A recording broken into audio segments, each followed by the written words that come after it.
오늘 저는 고난 속에서 축복을 받는 법이라는 말씀, 창세기 28장 10절에서 22절 말씀을 가지고 여러분과 함께 말씀을 나누려고 합니다. 야곱에게 큰 시련이 닥쳐왔습니다.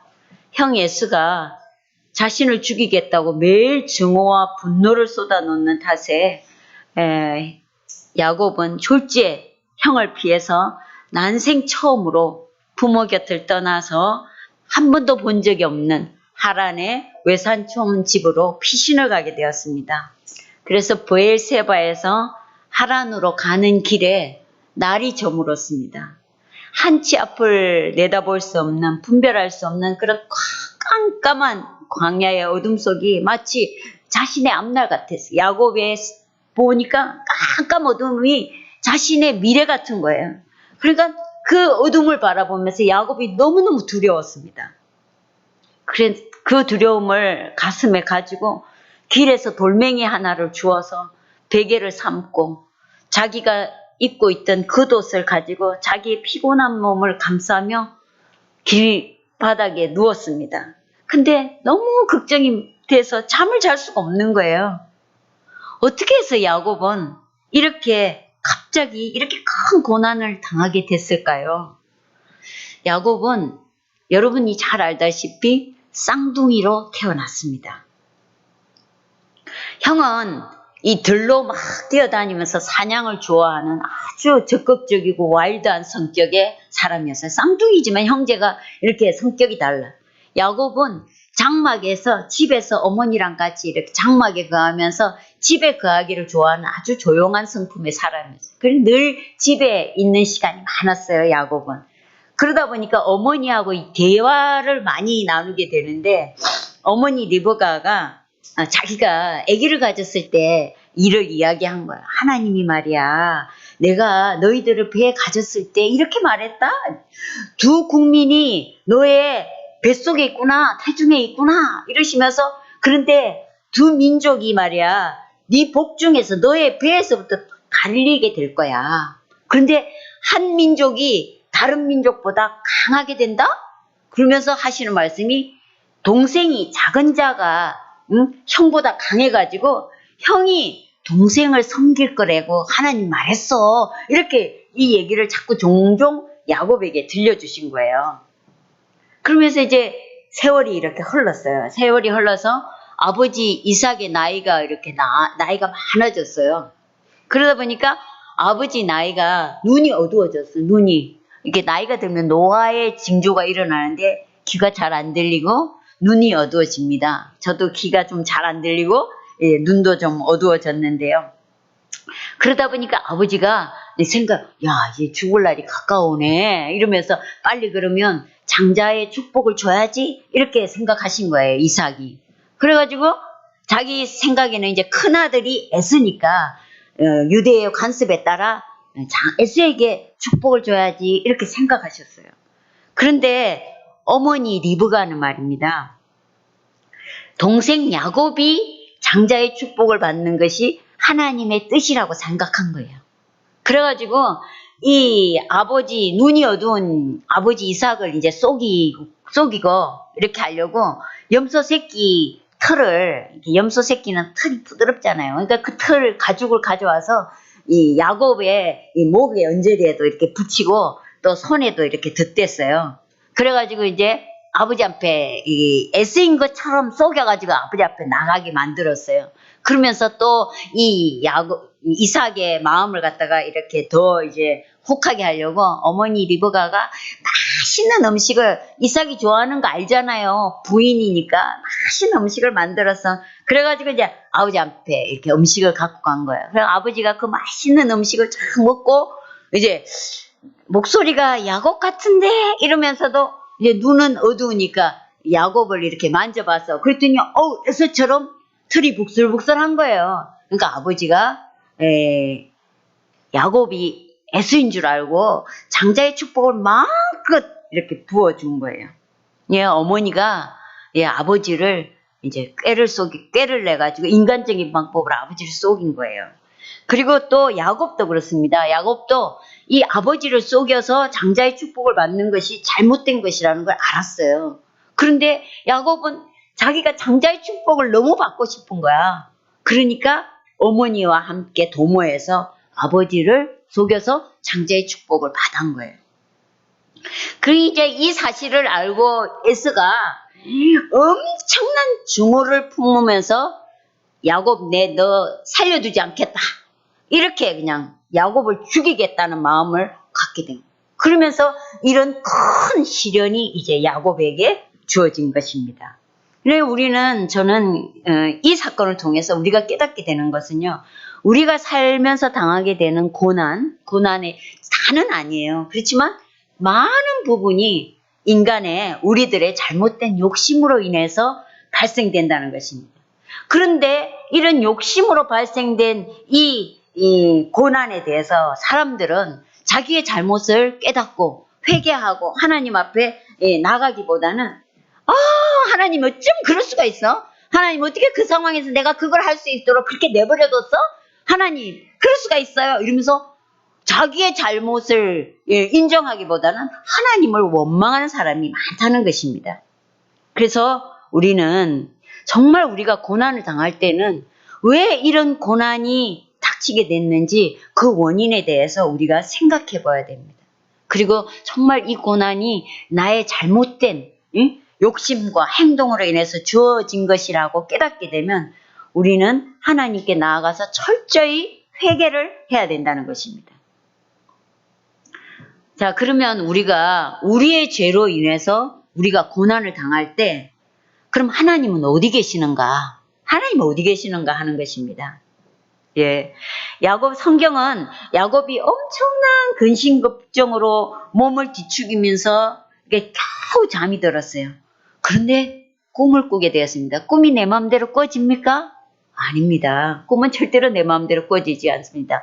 구약 성경에 보면 하나님께서 계시를 하시고 임재를 나타낼 때 많은 사람들에게 꿈으로 나타난 것을 성경이 말하고 있습니다. 그래서 우린 개꿈도 많이 꿔요. 그런데 여러분이 정말 성령 안에서 충만하고 성령과 동행하는 상황에 있을 때 꿈을 꾸게 되면 하나님은 우리에게 꿈으로 많은 것들을 말씀하십니다. 근데 야곱이 꿈을 꿨는데 그 꿈 내용이 이렇습니다. 자기가 누운 곳에서부터 하늘 끝까지 청개가 쫙 놓여 있다는 것입니다. 그리고 그 청개의 꼭대기가 닿은 그 하늘 끝에 하나님이 계셨어요. 하나님이 다 계시는 거예요. 근데 하나님이 야곱에게 이렇게 말합니다. 나는 여호와다. 주라고, 오늘 우리가 주라고 읽었는데요. 나는 여호와다. 나는 스스로 있는 자다. 나의 칭호는 여호와다. 내 이름 여호와야. 이렇게 말씀하시면서 또 부연 설명을 하시는데 이렇게 말합니다. 나는 너의 할아버지 아브라함의 하나님이야. 그리고 나는 너의 아버지 이삭의 하나님이다. 이렇게 말씀해요. 너의 야곱의 하나님이다 말씀 안 하셨어요. 이 말씀을 통해서 우리가 깨닫게 되는 것은 이때까지 야곱은 하나님을 듣기만 했지 한 번도 인격적으로 하나님과의 관계를 맺은 적이 없다. 하나님은 야곱의 하나님이 아니었다는 것입니다. 그런데 그렇게 야곱이 큰 시험을 당해서 앞날이 어찌될까 두려워하고 떨고 있는 야곱에게 하나님께서 찾아오셨어. 오늘까지 듣기만 했던 아버지 이삭의 하나님 그리고 할아버지의 하나님 아브라함의 하나님이신 이 여호와 하나님께서 이렇게 말하는 거예요. 제일 어려움에 처해 있는 이 상황에 있는 야곱에게 나 이제 너의 하나님이 되어주게. 15절에 내가 너의 하나님이 되어줄게. 내가 너와 함께 하겠어. 그리고 네가 어디로 가든지 너를 지키며 너를 이끌어서 이 땅으로 다시 돌아오게 하겠어. 이렇게 내가 절대로 너를 떠나지 않겠어.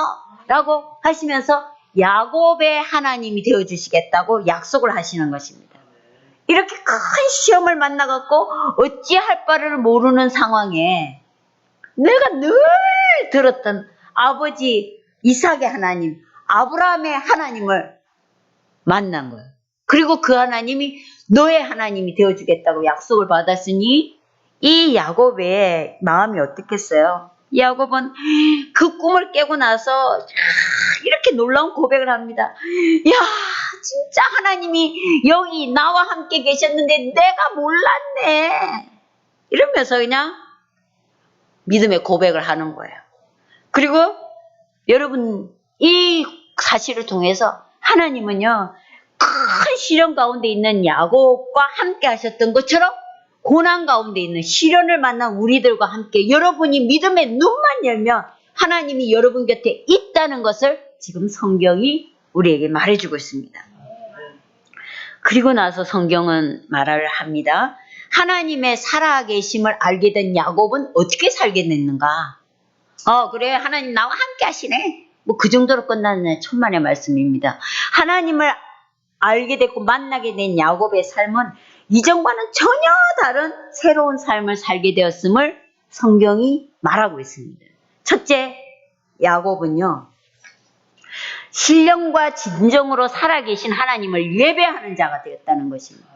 자기가 잠자던 그 돌을, 하나님을 만났던 그 증거물을 가지고 그곳에다가 돌기둥을 세우고 기름을 붓고 이것이 하나님의 집이다, 하나님으로 가는 문이다, 이렇게 선포하면서 이것을 시작으로 그는 하나님 앞에 신령과 진정으로 하나님의 살아계심을 보면서 예배하는 자가 됐다는 것입니다. 그리고 두 번째, 야곱은 하나님께 기도하는 삶을 살게 됐다고 성경은 말하고 있습니다. 야곱은 꿈에서요, 천사들이 청계를 오르락 내리락 하는 걸 봤어요. 근데 천사들이 보따리를 하나씩 다 들고 있어. 보따리 말은 없어요. 제가 만들었어요.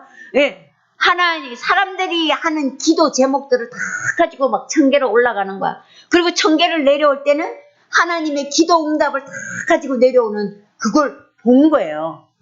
그러다 보니까 야곱이 어떻게 했겠습니까?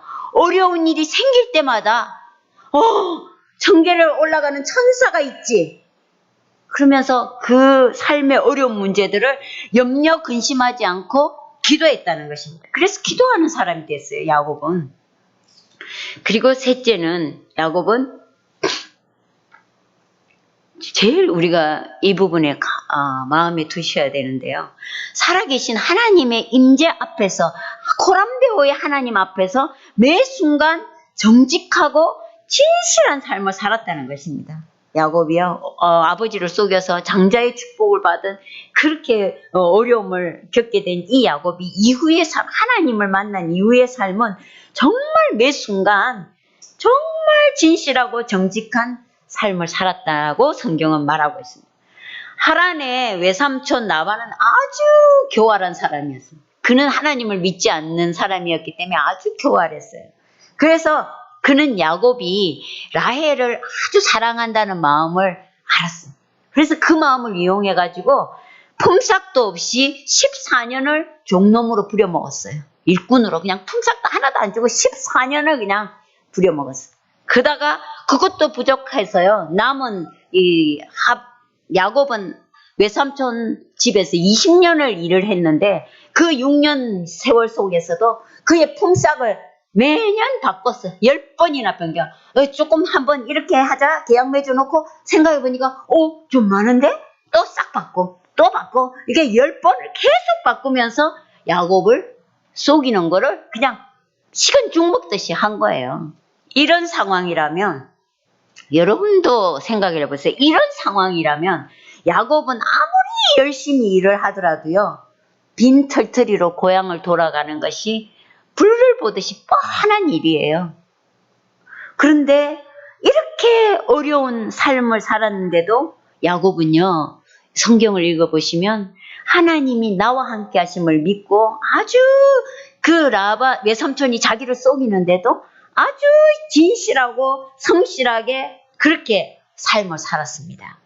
그 결과 신실하고 살아계신 하나님께서 야곱을 축복하셨어요. 야곱을 하나님의 방법으로 축복하셨어요.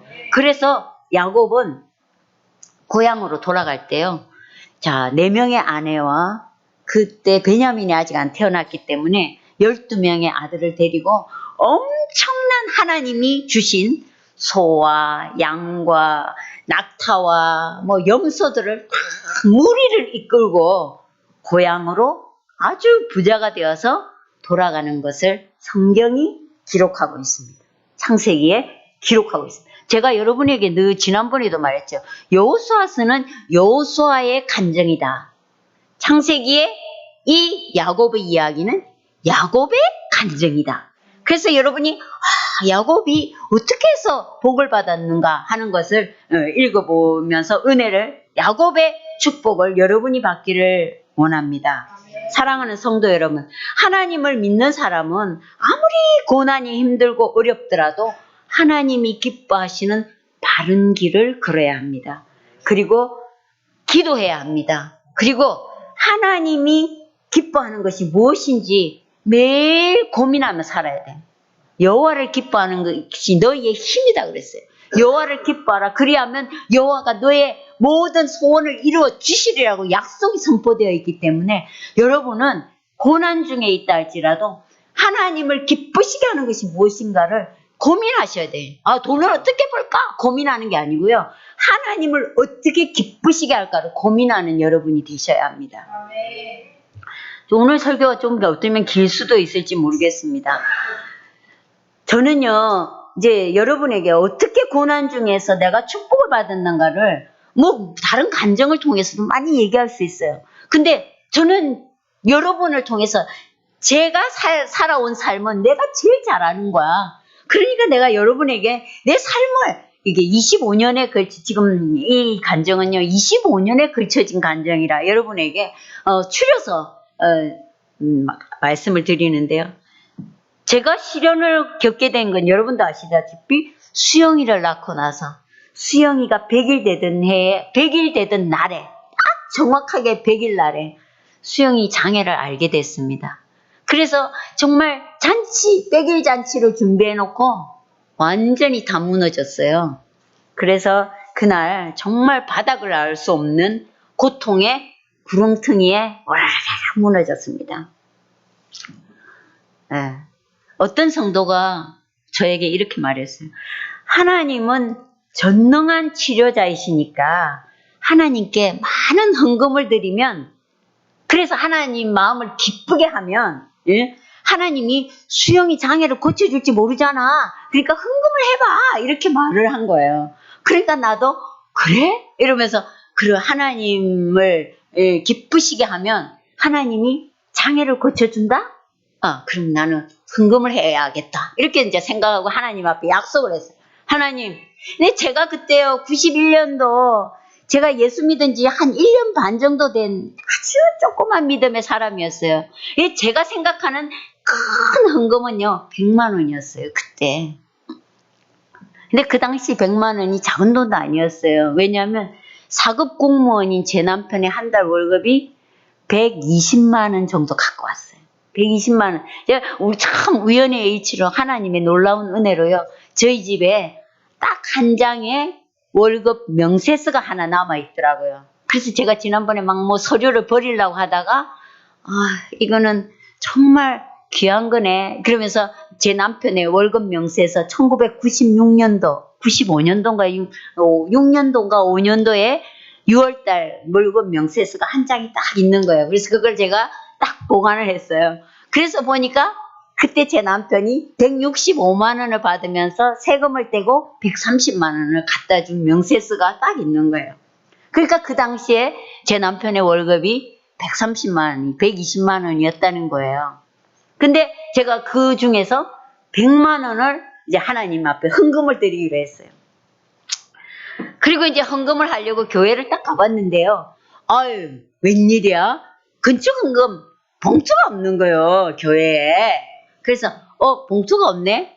이게 지금 같으면 이런 흰 봉투에 해갖고 탁 넣을 수도 있는데, 그때는 그냥 그런 머리가 안 돌아가서 건축 헌금 헌금은 건축 헌금 봉투에 넣어야 되는 줄 알았어요.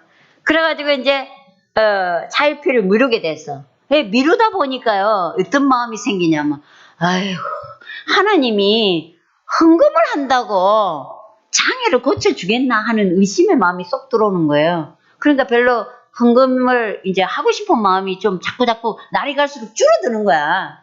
그래가지고 이제 차일피일 미루고 있는 상황이었는데요. 어느 날 교회에서 기도를 하고 있는데 성령님이 저한테 딱 그러시는 거예요. 너 나한테 왜 약속한 헌금 안 하니? 이러시는 거예요. 그러니까 제가 이러다가 이제 할 말이 없으니까 뭐라고 말했냐면, 하나님, 교회에 건축 헌금 봉투가 없어요. 이렇게 말했어요. 그랬더니 성령께서 다시 가봐 이러시는 거예요. 그래서 제가 교회에서 기도하고 있었으니까 일어나가지고, 이제 은혜와 진리교회는 그때 과천성전은 이제 본당이 2층에 있고 1층이 입구에 저런 헌금함 봉투가 쭉 비치되어 있었어요. 그래서 거기를 쭈르륵 가봤어요. 근데 계단을 딱 내려가서 저만큼 거리에 딱 떨어져 있는데요. 거기에 새 헌금 봉투가 딱 비치된 게 쫙 보이는 거야. 그때는 제가 젊어서 눈이 좋았던가 봐요. 헌금 봉투가 새로 딱 된 게 가득 딱 꽂혀 있는 거예요. 그래갖고 제가 두 말도 못하고 거기에 와서 헌금 봉투를 가지고 와가지고, 그날이 금요일이었어요. 예, 제가 금요일 철야 예배에 일찍 간 거예요. 그리고 이제 은행에 가서 100만 원짜리 수표를 딱 찾아다가 그 봉투에 딱 넣고, 교회에 일찍 가서 아무도 없는데 이제 헌금함에 가서 봉투를 집어넣는데요. 제 마음이 얼마나 떨리는지 몰라요. 왜냐?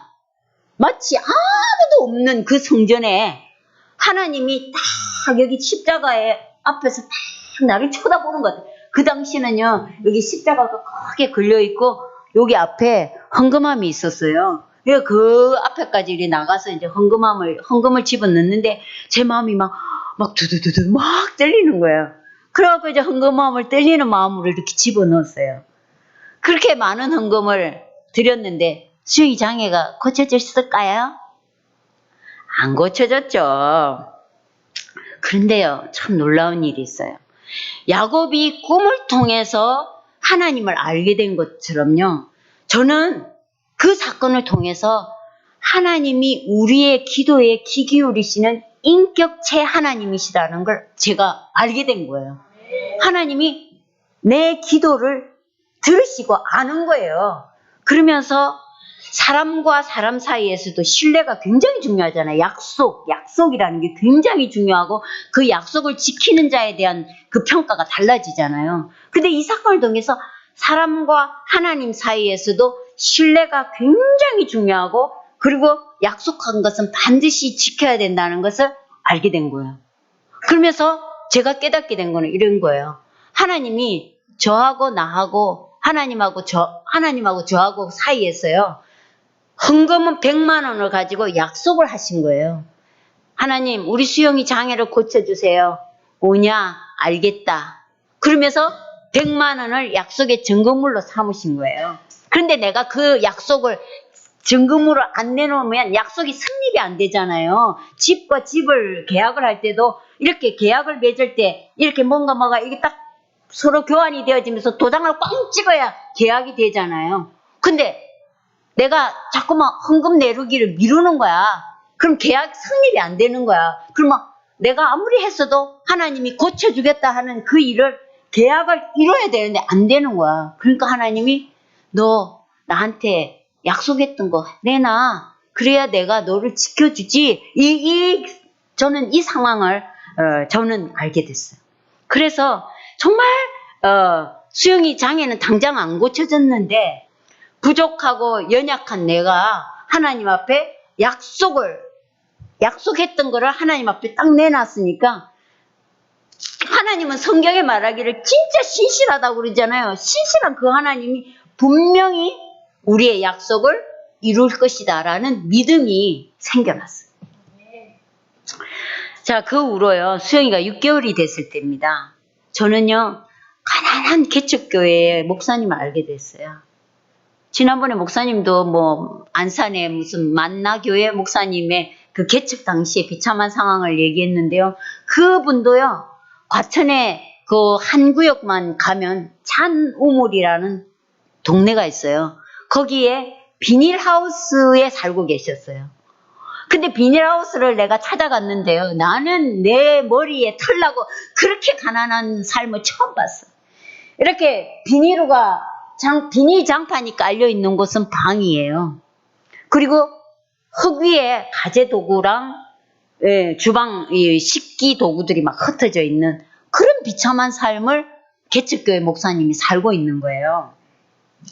근데 저는 그걸 보면서 하나님의 종이 어떻게 저렇게 가난한 삶을, 비참한 삶을 살 수가 있는가? 하나님은 우주 만물의 주인이고, 그 부자라면서 어떻게 당신 종은 젓가락지로 살게 하고 있는가? 막 그러면서 내가 그 목사님으로 인해서 너무너무 많이 울었어요. 제가 오늘 막 아프가니스탄을 위해서 눈물이 막 두두두둑 떨어지는 것처럼 그 목사님을 생각하니까 막 눈물이 막 쏟아지는 거예요.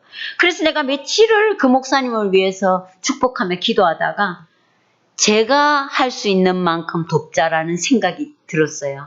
제가 저 목사님을 도울 수 있는 방법이 무엇일까? 그러다가 이제 제가 새벽 기도 시간에 하나님 앞에 나가서 이렇게 기도해서 하나님, 제가요, 저 목사님을 도울 수 있는 방법은요, 제가 돈이 많지를 못해서, 그때 사실 우리나라는요, 쌀이 부족했어요. 지금 이런 이야기는 우리 대의 어르신들만 아는 거야. 정붐이라는 게 있었어요. 외국에서 쌀을 가져와가지고 싼 가격에 이렇게 풀어놓는 정붐이라는 게 있었어요. 20kg에 3만 원이었어요. 제가 그 쌀을 먹었거든요. 그러니까 제가 하나님 앞에, 하나님, 우리가 한 달에 정붐이 20kg를 먹는데 이 목사님 가족에게 20kg 쌀을 제가 보내겠습니다. 그 쌀이 있으면 배는 굶지 않잖아요. 그러니까 제가 한 달에 3만 원씩 1년을 하나님 종에게 헌금하겠습니다. 이렇게 이제 기도를 한 거예요. 정말 여러분 무슨 대가를 바라고 한 건 아니에요. 정말 하나님의 자녀를 사랑하는 마음으로 이렇게 기도를 했는데요. 깜깜한 새벽 기도 시간에 불 다 끄고 눈 감고 기도하잖아요. 근데 갑자기 제 입에서요, 하얀 빛이 쫙 나와가지고 그냥 하늘을 향해서 화살처럼 확 올라가는 순간에요. 내가 하나님 3만 원씩 그 1년을 헌금할게요 이랬는데 그게 그냥 순식간에 하얀 빛이 돼가지고 그냥 하늘을 쫙 올라가는 이런 놀라운 환상을 보게 되었습니다. 그런데 이제 수영이는요, 돌이 지났지만 걷지를 못했습니다. 겨우 제 손을 잡고 겨우 설 수 있고 두 발짝 떼고 푹 쓰러지고 뭐 이 상황을 계속 해대는 거예요. 그래서 저는 매일 하나님 앞에 수영이 걷게 해달라고 막 기도를 했어요. 근데 어느 날 하나님께서 이렇게 말하는 거예요. 이제 수영이가 18개월이 되면 걷게 될 것이다. 이렇게 말했어요. 그래서 수영이가 18개월 되면 걷는다. 이 소망을 가지고 있었는데요. 수영이가 18개월이 되던 1991년 6월 8일 날 제 남편의 그 직장 상사분이 영동 세브란스 재활의학과의 의사 선생님을 자기 절친인데 미국에서 연수를 마치고 영동 세브란스 재활의학과에 왔다는 거야. 그러면서 우리 아들을 소개해 줬어요. 그래가지고 그분을 이제 만나서 진료를 받은 결과 그 의사 선생님이 이렇게 말하는 거예요. 이 아이는 진짜 가장 적절한 시기에 병원에 찾아왔다는 거예요. 그러면서 하는 말이 조금만 더 방치했으면 이 아이의 다리가 아기의 체중을 견디지 못해서 다리가 X자형으로 휘어져 버려가지고 자꾸만 걷게 하면 걷게 할수록 모르니까 걷게 하면 그럴 줄 알고 자꾸 시키면 이 다리가 X자형으로 휘어져가지고 이 다리 휜 다리가 저의 평생의 기도 제목 고통에 이렇게 옛날에 수영이가 아주 어렸을 때 어떤 은사가 있는 권사님이요 수영이를 위해서 기도해 주면서 그랬거든요. 이 아이는 생명과 지능에는 이상이 없지만 다리가 X자형으로 휘어져 갖고 어머니 당신의 평생의 고통거리가 될 거라고 이렇게 저한테 예언을 했어요. 근데 그때는 수영이가 한 3개월, 4개월 됐었어요. 그런데 그 X자형을 의사 선생님이 X자형을 말하는 거예요. 그리고 얼마나 놀라운 일입니까? 그리고 그 후에 이제 수영이가 다 이렇게 좀 많이 좋아져서 치료가 됐을 때 이 문지호 박사가 뭐라고 말하냐면요. 가장 적절한 시기에 찾아와서 기적적으로 다리가 치료되었다라고 이 의사 선생님이 진단하셨어요. 이렇게 하나님은 제가 적은 물질로 하나님의 종을 도왔더니 하나님은 나의 큰 근심거리를 해결해 주셨어요. 제가 이 물질과 수영이의 치료를 연결시키지 못했습니다. 그냥 우리 수영이는 하나님의 은혜로 긋게 됐구나 이렇게 생각했는데요. 이번에 제가 여러분에게 설교를 하려고 이 간정을 다 이렇게 보던 순간에 어느 순간에 제 눈이 확 열리면서 6개월에 12개월의 험금을 하면은 몇 개월이 됩니까? 18개월이 되는 시점입니다. 제가 6개월 되는 시점에서 개척교회 목사님을 만나서 12개월을 3만 원씩 헌금을 하면 18개월에 헌금이 끝나는 시점이에요.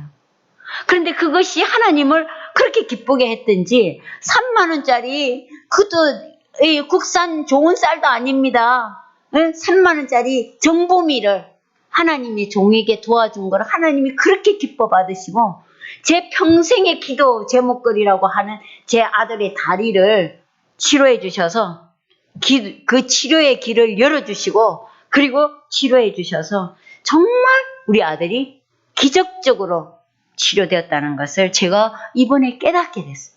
그래서 정말 너무 놀랐구나. 목사님이 지난주에 목사님 어떻게 지내셨어요? 저는요 하나님의 은혜로 살았습니다. 이렇게 또 제가 여러분에게 말하고 싶은 건요. 장애 아동의 통합교육은 굉장히 중요해요. 그런데 우리 현진이가 여기 실제로 있지만 지금은 장애 아동의 통합교육이요 법으로 보장이 되어 있어요. 법으로 보장됐습니다. 좋은 나라예요. 그런데 1995년, 96년도에는 장애 아동을 받아주는 유치원도 없고 학교도 없었어요. 그리고 겨우 막 교장 선생님한테 찾아가고 교감 선생님 찾아가고 담임 찾아가서 아이를 집어넣어도요. 그 엄마는 그 반의 종이에요. 뭐 청소에서부터 선생님 모든 심부름꾼 뭐 이런 거 뒤치다거리는 다 그 엄마가 해야 돼. 그런 상황으로 정말 근데 수영이 장애하는 통합교육이 그렇게 중요하다는데 아무도 통합교육을 안 시키겠대요. 유치원과 학교에서. 그래서 제가 하나님 앞에 계속 하나님 통합교육을 시킬 수 있는 학교는 그때 아직 대상이 아니었어. 유치원을 만나게 해주세요. 계속 기도했어요.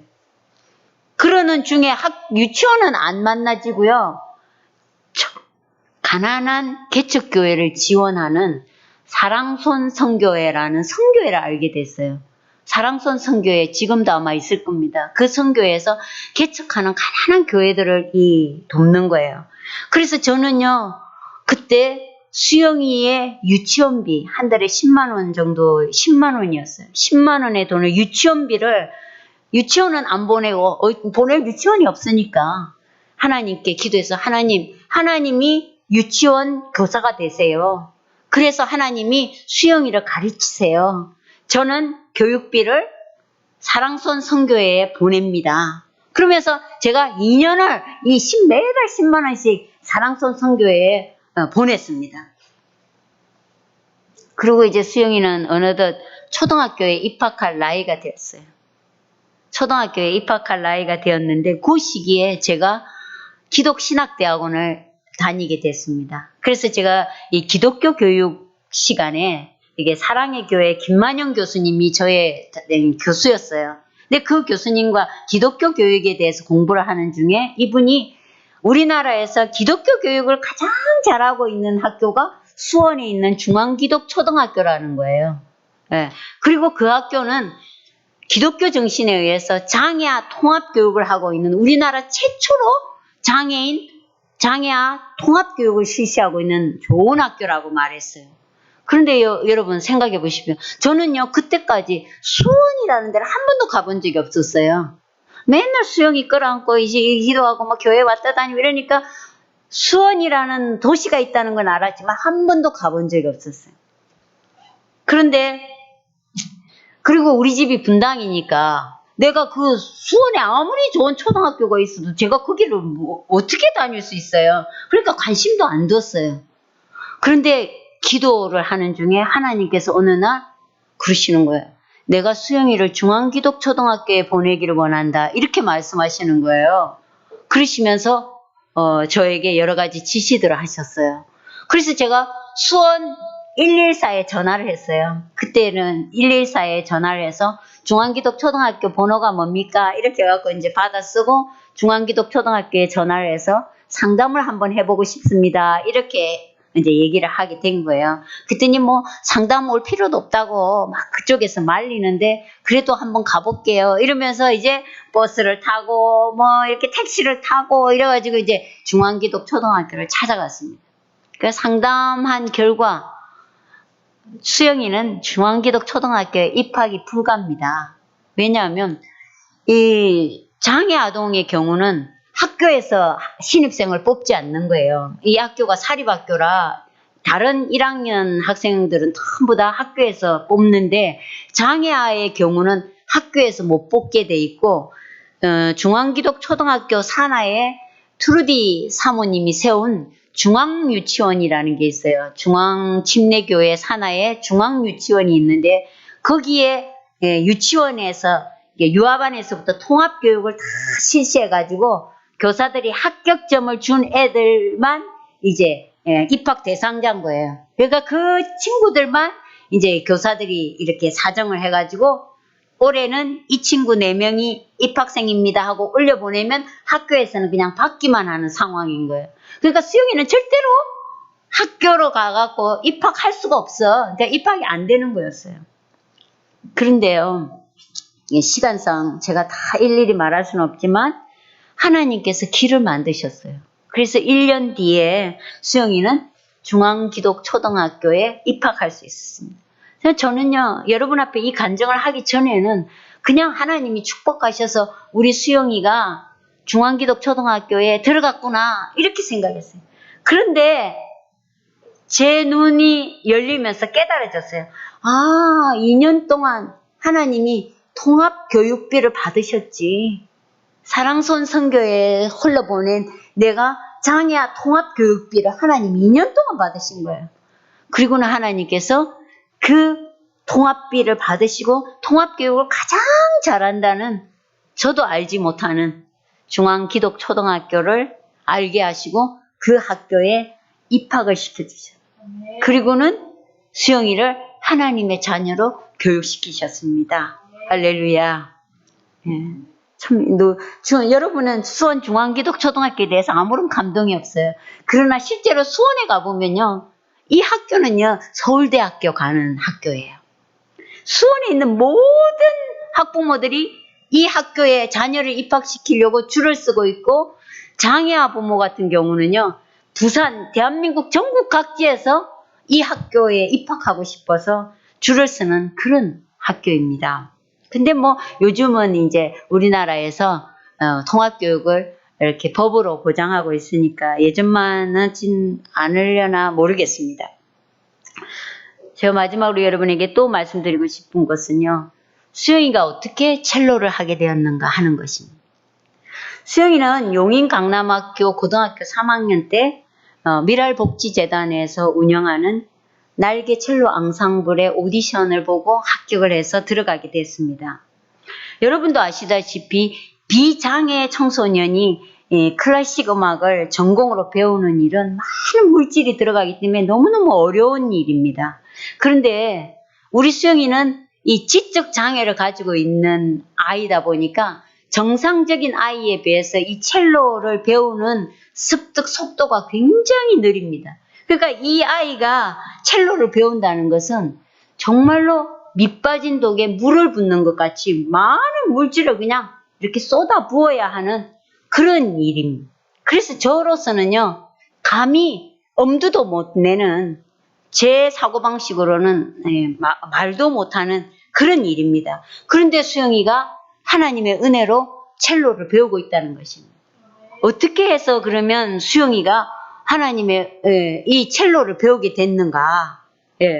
그거는요, 이 미랄복지재단의 첼로 앙상블에 지금 계속해서 한국의 코리안이라는 재보험회사가 우리나라에 하나 있는 재보험회사입니다. 이 재보험회사가 1년에 1억이 넘는 돈을 도네이션을 하는 것입니다. 자, 발달장애인 청소년들의 재능 개발을 위해서 엄청난 돈을 이렇게 쏟아붓는 것입니다. 그러다 보니까 우리 이 발달장애를 가진 수영이가 이 첼로 레슨을 무료로 받게 되는 그런 혜택을 누리게 됐다는 것입니다. 정말 많은 발달장애인들이 있잖아요. 근데 어떻게 우리 수영이만 이런 좋은 혜택을 받을 수 있는가? 저도 누차에 얘기했지만 그냥 하나님의 축복하심으로 특별하게 그렇게 됐나 보다. 저는 이렇게 생각했습니다. 그런데요, 여러분에게 이 간증을 이렇게 준비하면서 보니까요, 하나님께서 생각이 나게 하셨어요. 제가 오래전에 은혜와 진리교회에 다닐 때요, 그 담임 목사님으로부터 이게 예하성의 어떤 목사님이 대구 지역에 교회를 개척했다는 것입니다. 그런데 그 목사님의 자녀가 대구 예술고등학교에 입학을 했어요. 대구 예술고등학교에 입학을 했는데 예술고등학교는 이 실기 레슨비가 많이 들어가지고 개척교회 목사님 자녀가 그 학교에 들어가기 너무 어려운 거예요. 돈을 못 내니까. 그러면서 목사님이 이렇게 얘기를 했다는 거예요. 좀 도와줄 수 있는 분들이 이런 내 사정을 듣고 좀 감동이 오는 분이 좀 도와주면 좋겠다라는 그런 이야기를 이제 하셨어요. 근데 그 얘기를 듣는 순간 제 마음이 너무 아픈 거예요. 저는 당시 여러분도 아시다시피 공무원 월급에 세 자녀를 키우고 있는 사람이라 사실 제가 이 목사님의 자녀 교육비를 내놓기는 어려운 상황이에요. 그런데 제 마음에 이런 생각이 들었어요. 우리 아들 수영이가 하나님의 자녀라면 그 목사님의 자녀도 하나님의 자녀가 아닌가. 근데 하나님이 보실 때 똑같은 자녀인데 누구는 지금 부모가 좀 여유가 있어서 공부를 제대로 하고 누구는 돈이 없어갖고 공부를 못 시키고 있다. 그러면 하나님 마음이 얼마나 아플까. 그런 마음이 제 마음에 생겼어요. 그래서 제가 그 자녀의 실기 레슨비를 또 덮게 되었습니다. 그랬더니 그것이 씨앗이 되어가지고요. 하나님은 지금 우리 아들이 이 첼로 레슨을 받게 되는 이 축복의 근원이 어디냐면 제가 이때 하나님 자녀를 키우는 마음으로 물질을 심었더니 하나님이 감동을 받으시고 제 아들 첼로 레슨비를 다 대주시는 거예요. 그때 제가 뭐 한 달에 10만 원 정도씩 돈을 보냈는데요. 제 아들 레슨비가 한 달에 한 타임에 6만 원씩입니다. 근데 이걸 한 번만 받느냐면 아닙니다. 매주 4번의 개인 레슨과 또 그룹 레슨 4번에 뭐 이러면서 레슨이 엄청난. 그러면 우리 수영이 뭐 앞으로 떨어지는 레슨비가 거의 8, 90만 원에 해당되어지는 돈이 수영이한테 매달 오고 있다는 거예요. 저는요, 이런 은혜를 받은 사람으로서 저는 그렇게 생각합니다. 정말 하나님, 이 받은 재능, 이렇게 키워진 이 재능, 하나님, 세상 돈, 물질 버는데 쓰지 않고요. 하나님, 수영이가 자기 능력껏, 정말 자기를 이만큼 키워주신 하나님, 그 하나님을 찬양하는 찬양 사역자가 되기를 원합니다. 하나님, 그렇게 키워주십시오 하고 제가 기도하고 있습니다. 사랑하는 성도 여러분, 제가 오늘 여러분에게 제 간증을 얘기한 건 저를 자랑하고자 한 것이 아닙니다. 저는 이날까지 살아오면서 심은 것은 전부 다 하나님이 기억하시고 하나님만 영광 받으시고 그래야만이 하나님이 갚으신다라는 믿음의 신조를 가지고 있는 사람이라서 저는 물질을 헌금하고 나면 하나님, 내가 했다는 기억조차도 없어지게 해주십시오. 잊어먹게 해주십시오. 생각도 나지 않게 해주십시오. 오른손이 한 거 정말 왼손이 모르는 오직 주님께만 칭찬과 축복을 받고 싶습니다. 그렇게 살아왔어요. 근데 제가 이 간증을 하는 건요, 여러분들을 위해서입니다. 여러분들이 정말 저를 보시면서요, 나도 세상 살면서요, 그렇잖아요. 우리 당장 써야 되는 돈 10만 원, 2만 원, 수박 한 덩어리 더 사 먹고 싶고, 또 신발 하나 더 사고 싶죠? 그런데요, 그 돈을 아껴서 내가 그 돈으로 하나님을 기쁘시게 할 때 그것이 씨앗이 되어서 반드시 하나님께서 축복하신다는 사실입니다. 하나님은 여러분에게 씨앗과 양식을 주시는 분이에요. 그런데 씨앗이 하나도 없는 자가 어떻게 농사를 짓겠습니까? 에? 씨앗이 없는데 농사를 어떻게 지어요? 여러분, 저는 목사가 된 제가 말씀도 잘 전하지도 못하고 제가 잘하는 게 없지 않습니까? 근데 저는 잘하는 게 하나 있어요. 내가 만난 하나님을 전하는 거예요. 내가 만난 하나님을 여러분에게 전해가지고 여러분도 믿음의 사람이 되어서 하나님께 복을 받는 자들이 되기를 제가 원해요.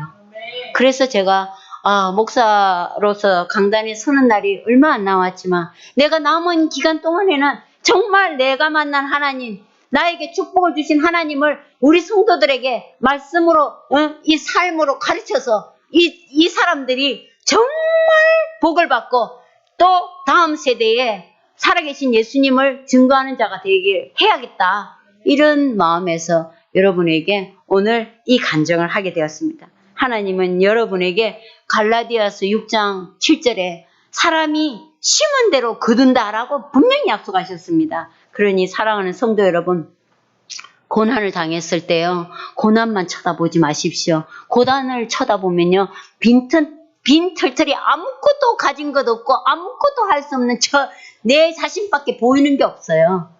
그러나 그 고난 속에서 함께 하시는 하나님을 인격적으로 바라보십시오. 하나님은 그냥 있는 하나님 아니에요. 살아계신 하나님이에요. 우리의 기도를 들으시는 하나님이시라고요. 그리고 우주 만물을 다 가지고 여러분을 하나님을 기쁘시게만 하면 주시는 하나님이시라고요. 그리고 하나님은 사람은요 믿을 게 못 돼요. 사람은 절대로 믿을 게 못 돼요. 그런데 하나님은 믿을 만한 분이세요. 약속한 걸 반드시 이루시는 분이세요. 그런데 이제 우리가 그것이 약속한 게 언제 이루어지냐는 게 문제가 우리가 실족하는 부분이 있는데요. 그래도 끝까지 인내하시면서 하나님을 기대하십시오. 그러면 야곱에게 허락하셨던 하나님, 빈손으로 고향을 돌아가게 하지 않으신 하나님, 오늘까지 제 삶 속에서 수영이로 인해서 낙심하지 않게 하시고 수영이로 인해서 기뻐하게 하신 하나님을 여러분이 만나게 되기를 원합니다. 사랑하는 여러분, 저는 아들 자랑 오늘 한 번 더 하고 싶습니다. 어젯밤에 제 아들이 밤 10시경에 저한테 찾아왔어요. 엄마, 내일 설교 본문이 창세기 28장 10절에서 22절 이더라? 그래요. 그 내가 그랬더니 야곱이 하나님 만난 거네? 이래요. 응. 그런데 찬송이 별로야. 찬송이, 엄마, 이 본문의 찬송은 야곱이 꿈깨어 일어나노 하는 찬송 338장이 이 본문에 맞는 찬송이야. 그래서 내가 아니, 그거보다는 엄마는 태산을 넘어 천국에 가도 이 찬송으로 하나님이 우리가 어렵고 힘이 들어도 할렐루야를 부르면서 하나님께 나가는 이게 더 좋아. 그래서 이걸로 했어. 그랬더니 그래? 이러면서 설교 잘해. 그러고는 자기 방으로 갔어요. 여러분한테 이런 아들이 있습니까? 지적장애 2급 판정을 받은 아들이라고 누가 말할 수 있겠습니까? 감히 지적장애 2급을 받은 아들이 본문이 어떻고 그에 합당한 찬송이 이런 찬송이라고 말할 수 있는 아들이 어디 있습니까? 정말 그 아들을 보면서 제가 하나님 앞에 감사하지요. 하나님 정말 감사합니다. 나의 오늘 나 된 것이 다 하나님의 은혜고 저 아들이 내 곁에 있었기 때문에 가능한 일입니다. 이렇게 고백하는 것입니다. 여러분, 시련 속에서 절대 낙심하지 마시고 살아계신 하나님을 의지하면서 하나님을 기쁘시게 하는 삶을 살아가시기를 주님의 이름으로 축복합니다. 기도하겠습니다. 살아계신 하나님 감사합니다. 오늘 야곱이 하나님과 함께함으로 받았던 놀라운 은혜, 하나님 고난 중에서도 낙심치 아니하고 고난 중에서도 함께 하시는 주의 윤례가 나를 세웠노라고 고백할 수 있는 우리 모두가 될 수 있게 해주시고 하나님께서 홀로 영광과 찬송을 받아주시며 자손 대대까지 예수 그리스도가 증거되어질 수 있도록 축복해 주시옵소서. 우리 에피스교회 모든 성도들이 믿음으로 살아계신 주님을 보게 하시고 주님의 손을 부여잡게 하시고 주님께서 예배하신 축복을 누리며 하나님께 영광을 돌리는 에피스교회가 되어질 수 있도록 은혜와 은총을 베풀어 주시옵소서. 함께 하시는 주님께 감사하며 예수님의 이름으로 감사하며 간절히 기도하옵나이다. 아멘.